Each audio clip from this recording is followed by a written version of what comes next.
بسم الله الرحمن الرحيم الحمد لله رب العالمين وصلى الله على محمد وعلى آله وصحبه وسلم. In the name of Allah, the most beneficent, the most merciful, I testify that there is no true God worthy of worship except Allah, and that Muhammad is Allah's true slave and messenger.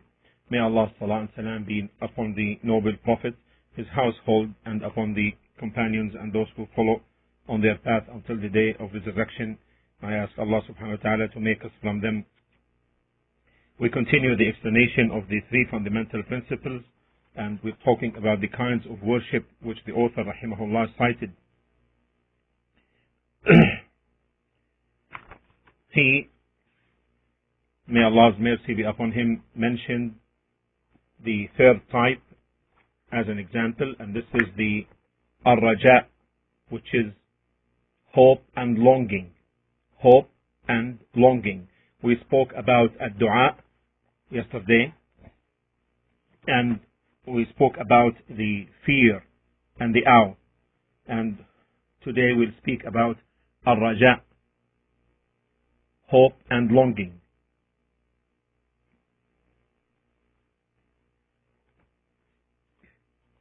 This is known in Arabic as ar-raja.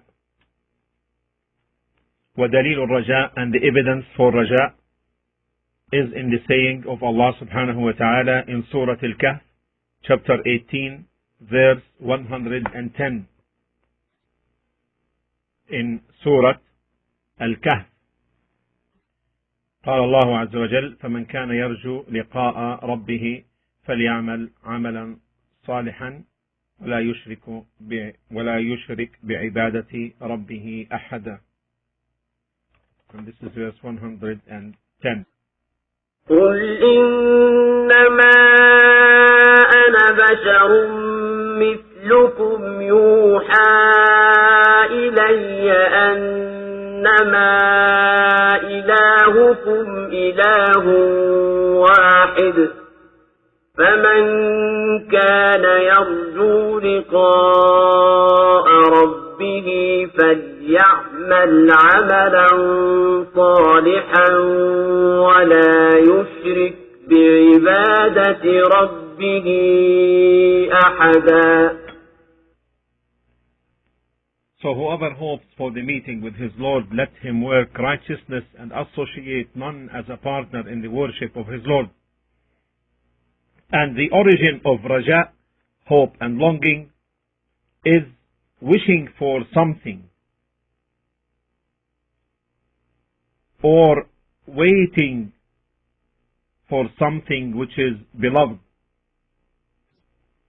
And ar-raja comprises humility and submission, and thus therefore it cannot be except to Allah subhanahu wa ta'ala, cannot be directed except to Allah subhanahu wa ta'ala. Associating hope with other than Allah is a form of shirk. Now, is it a major or a lesser shirk? This depends. Depends on the state of the heart of the person.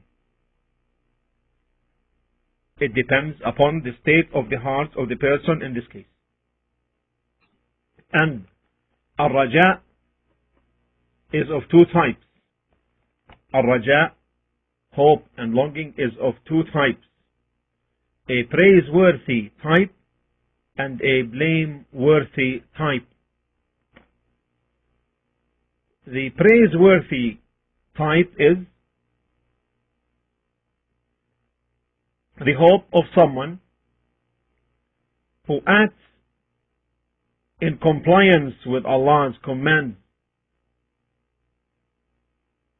hoping for his reward, and a person who commits sins then repents from them, and thus he hopes for forgiveness from Allah subhanahu wa ta'ala, and pardoning and goodness and generosity and clemency. This is praiseworthy hope and longing. The second type of raja, is the blameworthy type. And this is the hope of someone who is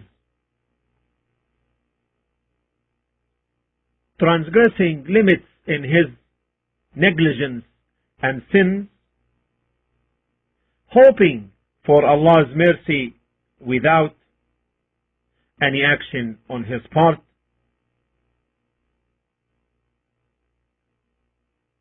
to attain and be qualified to attain Allah's mercy. In fact, this is delusion and wishful thinking and false hope. And the difference between hope and wishful thinking is that hope goes with exerting the efforts and with good dependence upon Allah, while the other, at-tamanni, wishing, goes with laziness. قال الله تعالى, Allah subhanahu wa ta'ala said in Surah Al-Isra, chapter 17, verse 57, أولئك الذين يدعون يبتغون إلى ربهم الوسيلة أيهم أقرب ويرجون رحمته ويخافون عذابه.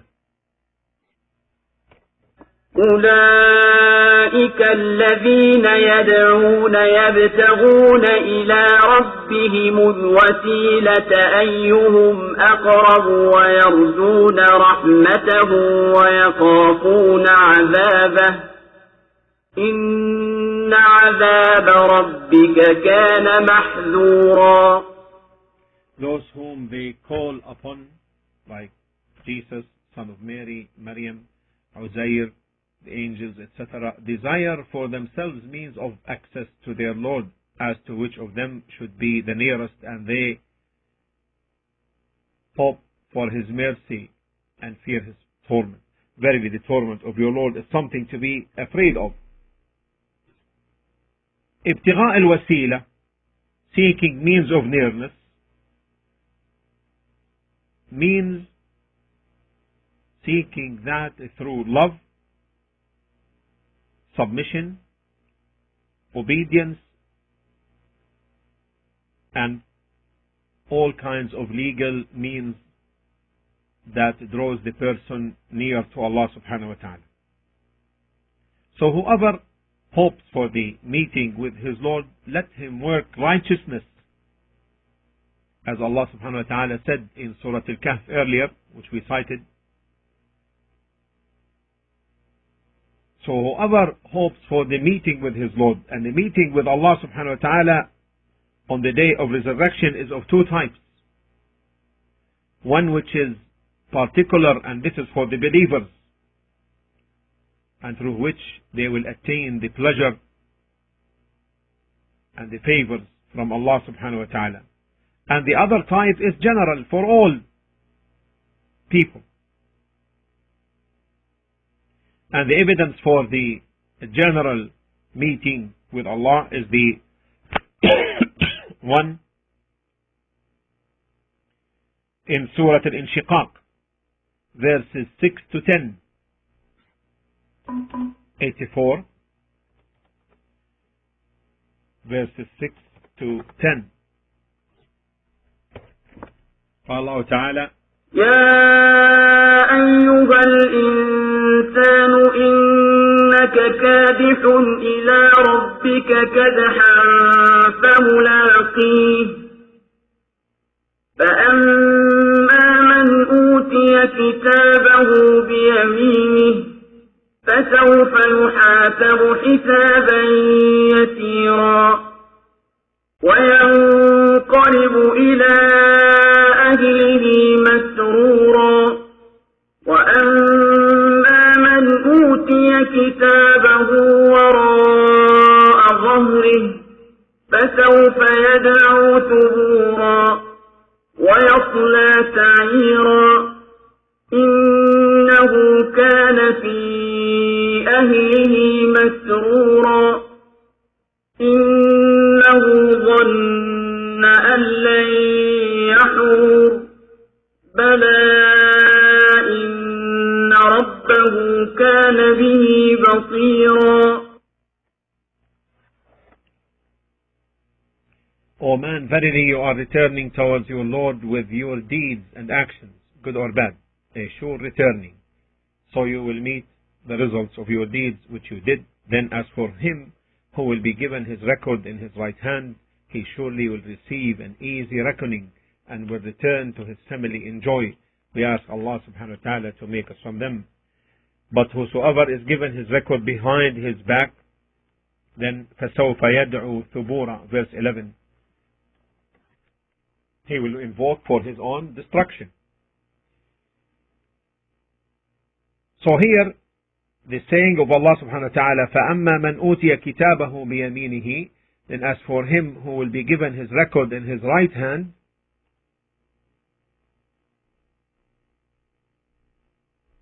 and the saying of Allah, وَأَمَّا مَنْ أُوتِيَ كِتَابَهُ وَرَاءَ ظَهْرِهِ, and for whoever is given his record behind his back, this indicates that the meeting here in these verses is general meeting.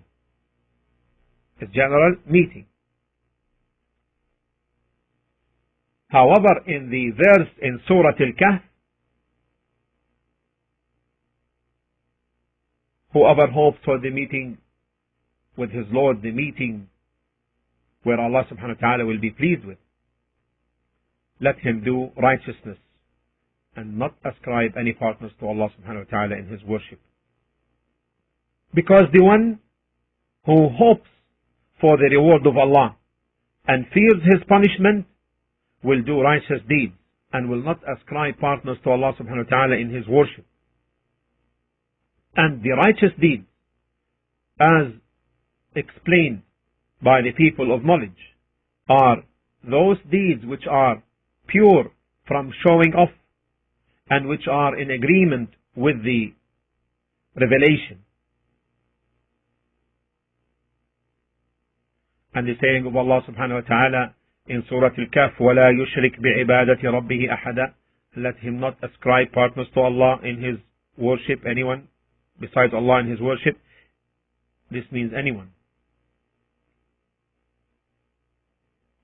No angel, no close angel, or a prophet, or a saint, or a righteous.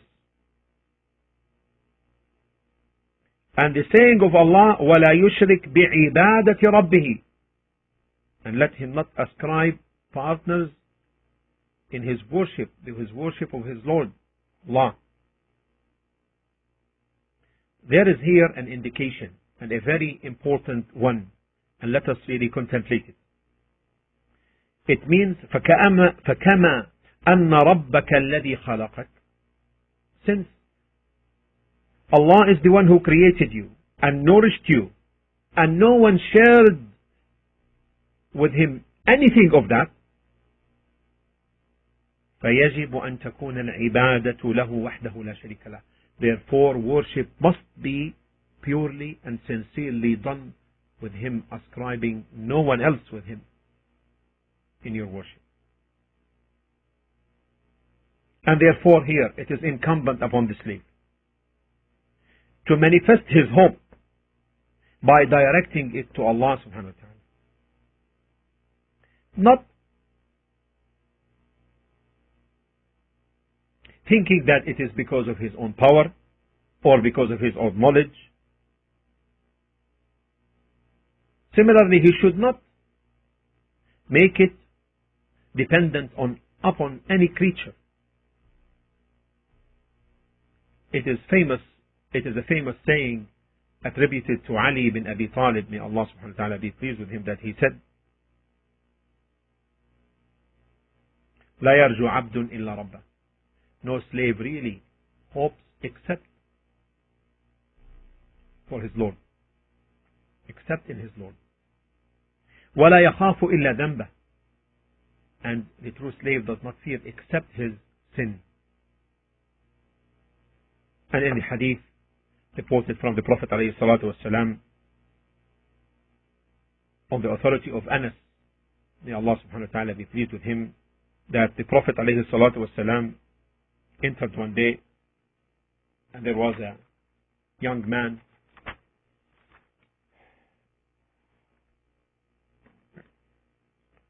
in a state of death. So he told him,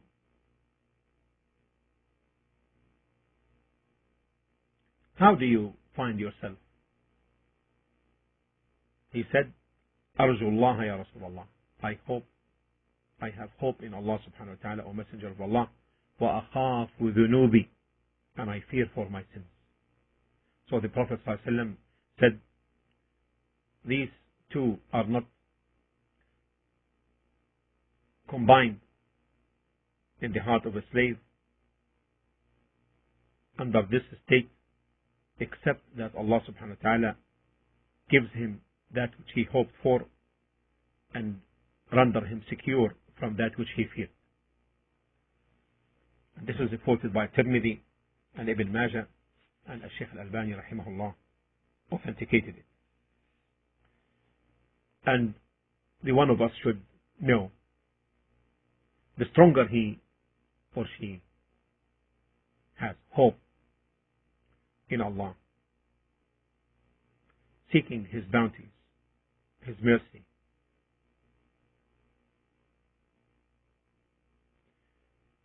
seeking to make His affairs easy, seeking Him to repel off that which is harmful, except that the one's slavery to Allah is intensified and strengthened, and his liberation from other than Allah, except that it is intensified and strengthened.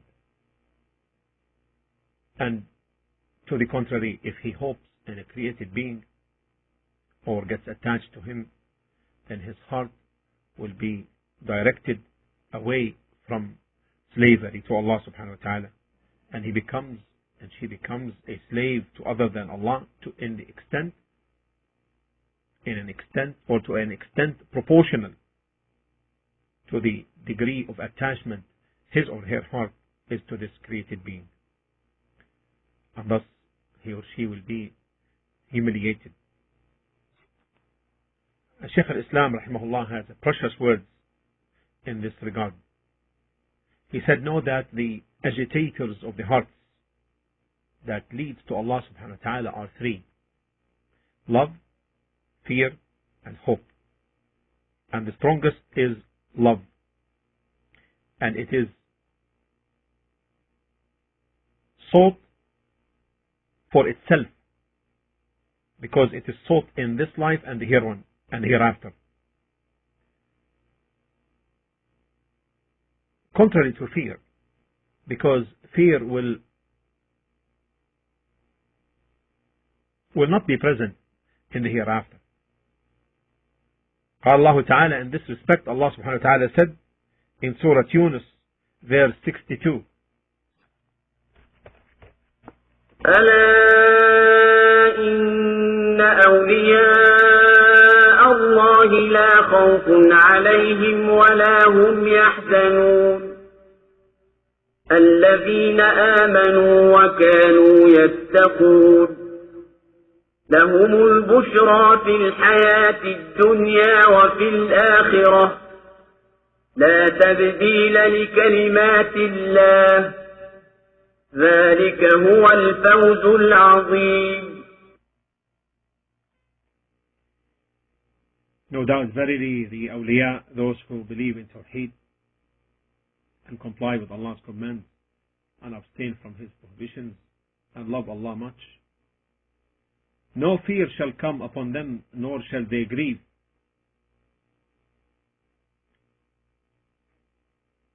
And he added, rahimahullah, that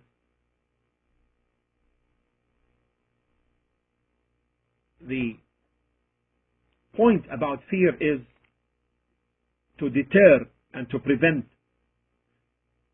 from straying from the path. So love leads the slave on his march to his beloved one, and depending on its strength and weakness, such as his sayr, his walk, his journey to Allah will be accordingly. Wal-khawf, and fear, prevents him from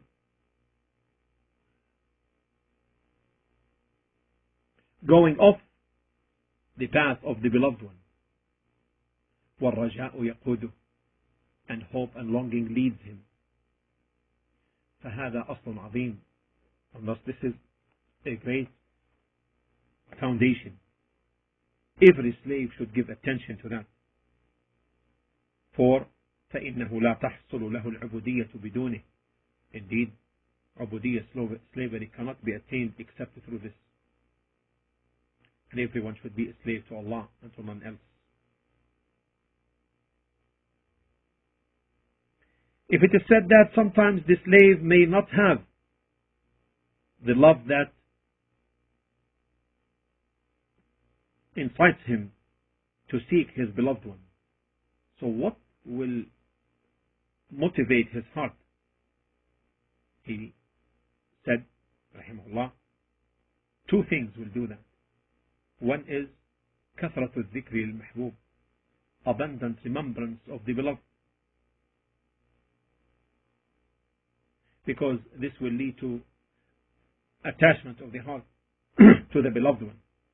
The second is examining and pondering about his signs and his favors.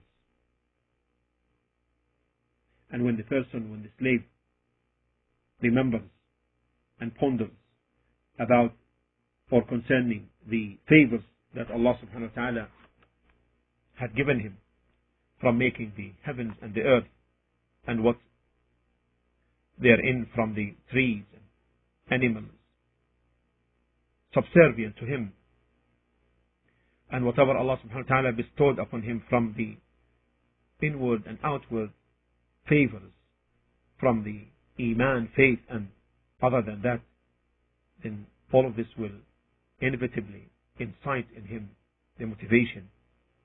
Similarly, fear. Fear is motivated through examining the verses, the revelations concerning the threats and warnings and the day of resurrection and what goes on there from the horrors. And similarly, al-raja, hope, is motivated through examining the generosity and the clemency and the forgiveness of Allah subhanahu wa ta'ala. These were based upon Imam Ibn Taymiyyah rahimahullah concerning the connection between love, fear and hope, and which came in his book Majmu' al-Fatawa, the collection of Fatawa, volume 1, verses pages 95 and 96. I ask Allah subhanahu wa ta'ala to make our hearts filled with love, fear and hope in accordance with the way that leads us to the complete slavery to Allah subhanahu wa ta'ala and to attain His pleasure and to be from amongst those who will meet Him and see His face on the day of resurrection. إنه ولي ذلك والقادر عليه والحمد لله رب العالمين وصلى الله على محمد وعلى آله وصحبه وسلم. This constitutes number 14 from this series of the discussion on the three fundamental principles, and it completed on this night, the night of the 18th of Rabi' al-Awwal, the third Islamic month, corresponding to April 26, 2005.